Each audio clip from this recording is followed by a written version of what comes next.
കുറച്ച് കാര്യങ്ങൾ ഇവിടെ പറയാനുണ്ട് ഗൈസ്. മെയിനായിട്ട് നിങ്ങൾ ഈ കഴിഞ്ഞ കുറച്ച് റീസെന്റ് ഡേയ്സ് ആയിട്ട് MRC ഗ്യാങ്ങിന്റെ അത് ഇഷ്യൂ കാണുന്നുണ്ട്. അപ്പോൾ അതിൽ നിങ്ങളൊരു കാര്യം ആലോചിച്ചാൽ മതി. വർഷങ്ങളായിട്ട് എനിക്ക് വളരെ പേഴ്സണലി വേണ്ടപ്പെട്ട രണ്ട് പേരാണ് അതിന്റെ ഓണേഴ്സ്. അതിൽ ഒരാളെന്ന് പറഞ്ഞാൽ അശ്വിൻ ചേട്ടനും അതിൽ വേറൊരാളെന്ന് പറഞ്ഞാൽ ഗോഗു ആണ്. അവർക്ക് രണ്ടുപേർക്കും കറണ്ട്ലി ഇപ്പൊ ഇത് വന്ന് വിളിച്ച് പറഞ്ഞ് സംസാരിക്കാനുള്ള ഒരു പ്ലാറ്റ്ഫോമിൽ ഏറ്റവും നല്ലൊരു ഓപ്ഷൻ എന്ന് പറയുന്നത് എൻ്റെ കൂടെ വന്ന് സംസാരിക്കുക എന്നുള്ളതാണ്. സോ ഈ MRC എന്ന് പറയണ ഇത് ചിലപ്പോൾ കേൾക്കാൻ ഈ സ്റ്റോറി ഇത് ഞാൻ ഈ പറയണ കാര്യങ്ങൾ കേൾക്കാൻ വെളിയിൽ നിന്ന് കുറച്ച് ആൾക്കാർ വന്നിട്ടുണ്ടാവും. അതുകൊണ്ട് അവരുടെ അടുത്തും കൂടി ഞാൻ ജസ്റ്റ് ഒന്ന് പറയുവാണ്. ഈ MRC എന്ന് പറയുന്നത് മാർസലസ് എന്ന് പേരുള്ള ഒരു ഗെയിമിംഗ് ഓർഗനൈസേഷൻ ആയിരുന്നു. അത് മനസ്സിലായോ? ഒരു ഗെയിമിംഗ് ഓർഗനൈസേഷൻ ആയിരുന്നു. വർഷങ്ങൾക്ക് മുമ്പ് ഫോം ചെയ്തതാണ്. ഏകദേശം 8 വർഷം മുമ്പ് ഫോം ചെയ്ത ഒരു ഓർഗാണ് MRC. MRCയിൽ 8 വർഷം മുമ്പ് ജോയിൻ ചെയ്ത ഒരു പ്ലെയറാണ് ഞാൻ അവർക്ക് വേണ്ടി ഞങ്ങൾ കേരളത്തിൽ വേറെ ഒരു ലൈനപ്പുകളും ക്വാളിഫൈ ആവാത്ത സമയത്ത് കേരളത്തിന് വേണ്ടിയിട്ട് ഞങ്ങൾ ഇന്ത്യ ടൂർണമെന്റ്സ് ക്വാളിഫൈ ആയ ഒരു ലൈനപ്പ് ആയിരുന്നു ഞാൻ ഗോഗ്, റസിന്, വെനം, പിന്നെ ഈ പറയണതുപോലെ നമ്മുടെ കുറെ പേരുണ്ട് അതിനകത്ത്. ആക്ഫ്രോളിക്ക്, നോയ്സി ബോയ്, ഇങ്ങനെ കുറെ നല്ല കിഡിലൻ പ്ലേയേഴ്സ് ഉണ്ടായിരുന്നു. അതായത് കമ്മ്യൂണിറ്റിയിലെ ബെസ്റ്റ് ഓഫ് ദ ബെസ്റ്റ് നല്ല പ്ലേയേഴ്സും അതുപോലെ അന്നത്തെ കമ്മ്യൂണിറ്റിയിലെ ടോപ്പ് സ്ട്രീമറായ ഗോകു ഉണ്ടായിരുന്ന ക്ലാനാണ് മാർസലസ് എന്ന് പറയുന്ന MRC. സോ ഞാൻ ജസ്റ്റ് നിങ്ങൾക്ക് ഒരു ബ്രീഫായിട്ടൊരു ചെറിയ കഥ പറയാം. എന്നിട്ട് ഞാൻ അവരുടെ അടുത്ത് ഞാൻ VC വരാൻ പറഞ്ഞിട്ടുണ്ട്. അവർ വന്ന് സംസാരിക്കും. സോ ഇതായിരുന്നു MRC എന്ന് പറയുന്ന ക്ലാൻ. ഈ MRCയിലേക്ക് തൊപ്പി എന്ന് പറയുന്ന ഒരു പ്ലെയറിനെ, അതായത് ആ സമയത്ത് അവൻ കുറച്ച് fast face Chinese game play പോലത്തെ അങ്ങനത്തെ സാധനങ്ങളും സ്നൈപ്പർ ഷോട്ടും ഒക്കെ ആയിട്ട് വന്ന ഒരു പ്ലെയറാണ് തൊപ്പി. നമ്മുടെ മീറ്റപ്പുകൾക്കാണെങ്കിൽ പോലും തൊപ്പി അങ്ങനെ ജോയിൻ ചെയ്യാറില്ല. അവൻ അങ്ങനെ വീട്ടിൽ നിന്ന് ഇറങ്ങുന്ന ഒരു ടൈപ്പ് അങ്ങനത്തെ ഒരു സ്വഭാവം അല്ലായിരുന്നു. അവൻ ആ സമയത്ത് നമ്മുടെ അത് ജോയിൻ ചെയ്തു. ഇത് വർഷങ്ങൾ മുന്നോട്ട് കൊണ്ടുപോയി. എനിക്ക് ഒരു ടൈം ആയപ്പം MRC നിന്ന് ഇറങ്ങേണ്ട വന്നു. അതിനുശേഷം ഞാൻ എൻ്റെതായിട്ടുള്ള ക്ലാൻ തുടങ്ങി. ഞാൻ പിന്നെ ബ്ലൈൻഡിൽ കയറി. അങ്ങനെയായിരുന്നു എൻ്റെ ജേണി. ഈ സെയിം സൈഡിൽ MRCയുടെ ജേണി എന്ന് പറഞ്ഞാൽ അത് കഴിഞ്ഞപ്പോഴത്തേക്കിന് ബ്ലൈൻഡിന്റെ ബൂട്ട് ക്യാമ്പ് ഒക്കെ ഫോം ചെയ്ത സമയത്ത് ഇതുപോലെ അവർക്കും ബൂട്ട് ക്യാമ്പ് ഉണ്ടായിരുന്നു. കൊച്ചിയിൽ ബൂട്ട് ക്യാമ്പും ബാക്കി കാര്യങ്ങളൊക്കെ ആയിട്ട് പൊക്കോണ്ടിരിക്കുമായിരുന്നു അവര്. സോ വൺസ് ഗോകുവിനും ഒക്കെ പുറത്തോട്ട് പോകണം എന്നുള്ളൊരു ഇതായപ്പോഴത്തേക്കിനും അതുപോലെ അശ്വിൻ ചേട്ടന് ബിസിനസ് പരമായിട്ട് കുറച്ച് കാര്യങ്ങൾ ആ ബൂട്ട് ക്യാമ്പ്, അതായത് നിങ്ങൾ ഈ പറയുന്ന MRCയുടെ ഈ തൊപ്പി അടങ്ങുന്ന ഗ്യാങ്ങിന്റെ വീടിനെ പറ്റിയല്ല പറയുന്നത്. അതിന് മുമ്പ് ഒരു വീടുണ്ടായിരുന്നു. ആ വീടിന്റെ ഫുൾ കാര്യങ്ങൾ ടേക്ക് കെയർ ചെയ്തുകൊണ്ടിരുന്നത് അശ്വിൻ ചേട്ടനാണ്.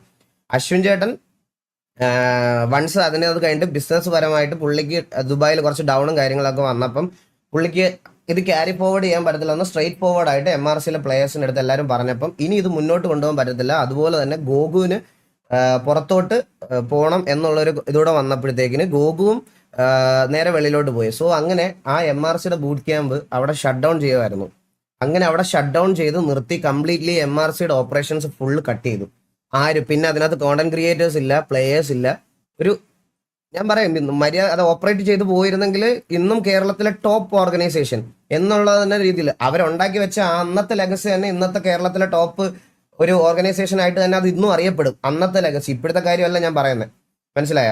അങ്ങനെ നിന്ന ഒരു ടൈം ആയിരുന്നു MRC എന്ന് പറയുന്ന സാധനം. അപ്പം ഇത് കംപ്ലീറ്റ്ലി ഷട്ട് ഡൗൺ ആയ സമയത്താണ് തൊപ്പിയുടേതായിട്ടുള്ള ഒരു സ്ട്രീമിംഗ് ശൈലി, അല്ലെങ്കിൽ ഈ പറയണതുപോലെ അവൻ തന്നെ